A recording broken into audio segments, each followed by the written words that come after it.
Assalamualaikum warahmatullahi wabarakatuh.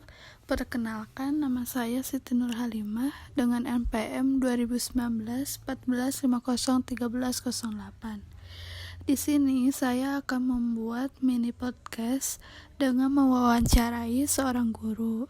Tugas dari mata kuliah Profesi Kependidikan. Saya memilih profesi guru karena guru adalah profesi yang mulia dan bijaksana. Karena guru berperan sebagai pengganti orang tua di sekolah, yang tugasnya mengarahkan peserta didik untuk mencapai tujuannya, serta meningkatkan dan mencerdaskan kehidupan bangsa seperti tujuan kependidikan yang tertera pada Undang-Undang 1945 yang alinea keempat, yaitu mencerdaskan kehidupan bangsa. Sungguh berperan dan mulia banget ya profesi guru. Seperti dia adalah teman saya yang saat ini sudah menjadi seorang guru TK. Sebelumnya maaf, boleh diperkenalkan terlebih dahulu nama, profesi, dan perjalanan pendidikannya. Oke, untuk nama saya Wahyuni. Profesinya itu sebagai guru sempoa, guru les sempoa. Nah, untuk perjalanan pendidikannya itu saya hanya lulusan SMA, TK, SD, SMP, lalu SMA. Untuk kuliah belum. Gak ada lagi. Ada lagi, kenapa sih kamu mau menjadi seorang guru, Uy? Apa itu cita-cita Wa Uy dari kecil? Iya, cita-cita dari TK. Waktu TK lihat guru TK tuh kayak seru gitu ngajarin anak-anak. Dan mulia banget gitu. Nah, sebenarnya itu ingin berbagi ilmu juga sih apa yang didapat selama ini. Dan jadi guru itu bukan hanya mengajar aja, tapi belajar terus dan belajar lagi. Jadi ilmunya tuh dapat terus. Nah, si ilmunya tuh ingin dibagikan lagi Ke murid-murid ya? dan ingin ikut mencerdaskan anak-anak bangsa. Oh iya. Terus metode apa sih yang digunakan saat Wa Uy ngajar gitu? Biar anak-anaknya cepet paham. Ya, kalau di Sempoa itu metodenya visual, auditori, dan kinestetik. Jadi, kalau di Sempoa itu tentang angka saja, nggak ada huruf. Jadi cuma ajarin angka sama manik-manik di Sempoanya.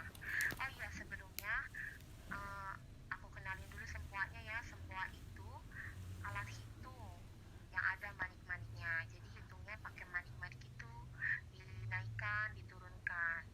Tahu sempoa hal? Tahu tempat les ya? Iya, alat sempoa gitu. Nah, jadi untuk visualnya itu, metode visualnya, Ya.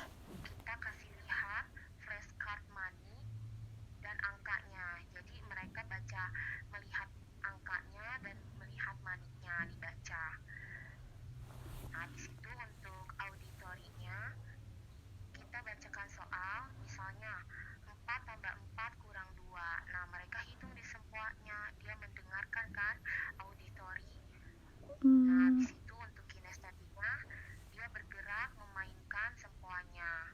Dan di sempoa itu, sebelum mulai les, kita ada brain gym dulu, senam otak. Jadi ada kinestetiknya, geraknya dulu.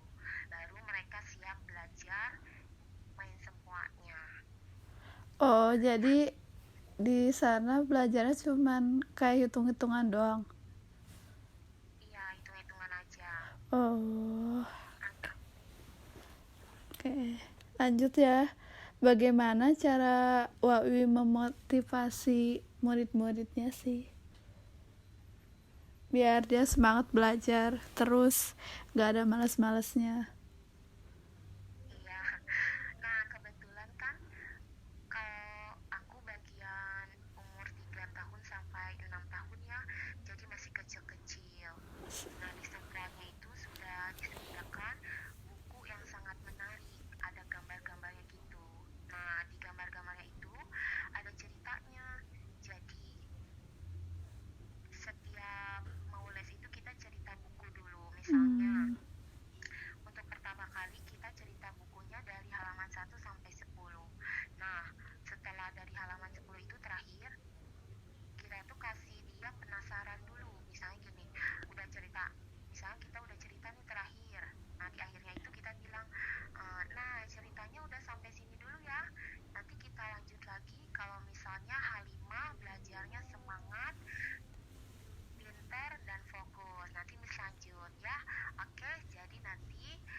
Jadi dia penasaran, dia semangat buat belajar.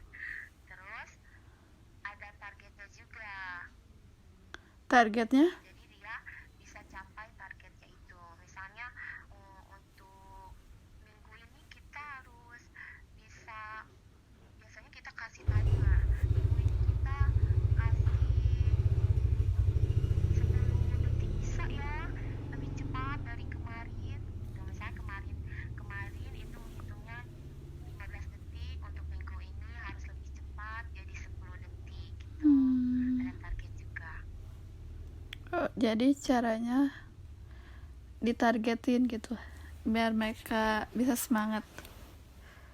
Iya, terus dibikin penasaran juga. Terus kitanya tuh masuk ke dunianya mereka. Misalnya mereka itu suka cerita-cerita. Aku suka Little Pony, Miss.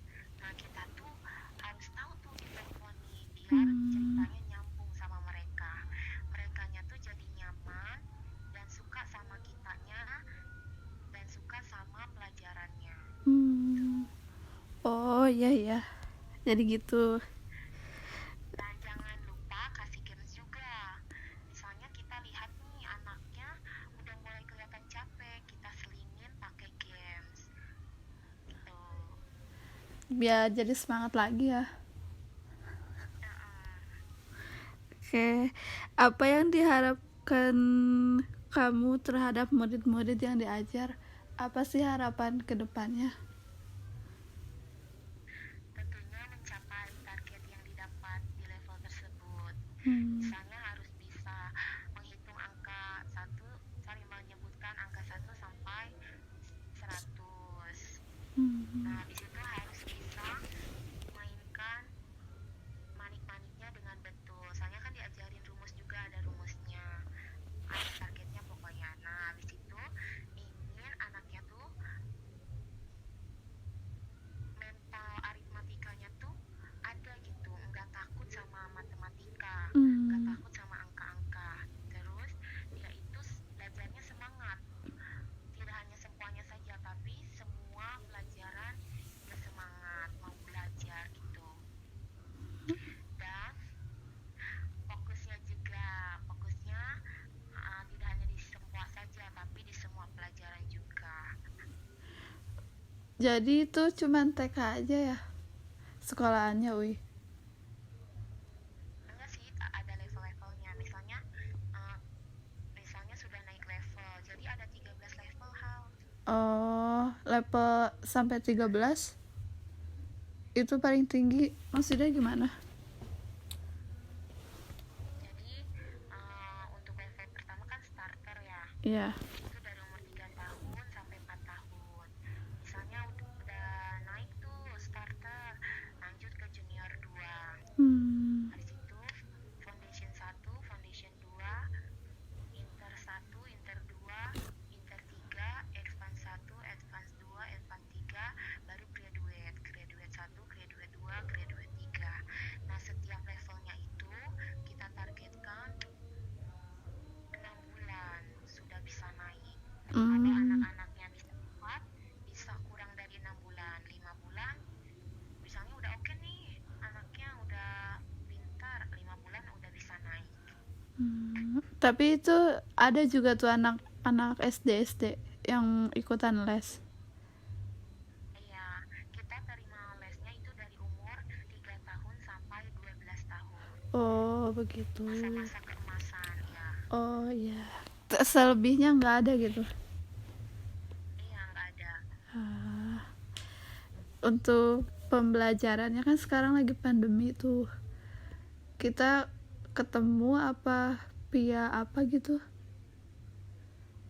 Untuk saat ini masih full online dari tahun 2020. Yang awal ada virus tuh langsung kita online, belum offline lagi. Keluhannya apa tuh pas lagi masa-masa kayak gini, keluhannya, perbedaannya pembelajaran waktu sebelum ada pandemi dan sesudahnya. Sebenarnya kalau semua itu fleksibel Pengajarannya disampaikan sesuai sama offline. Hanya yang bedanya saja tidak ketemu langsung lewat handphone atau media lainnya. Gitu. Oke, Wak Uy, makasih ya atas waktunya. Sama-sama Alima. Udah segitu aja ya Uy. Maaf ya udah ngerepotin.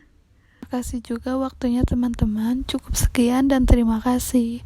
Wassalamualaikum warahmatullahi wabarakatuh.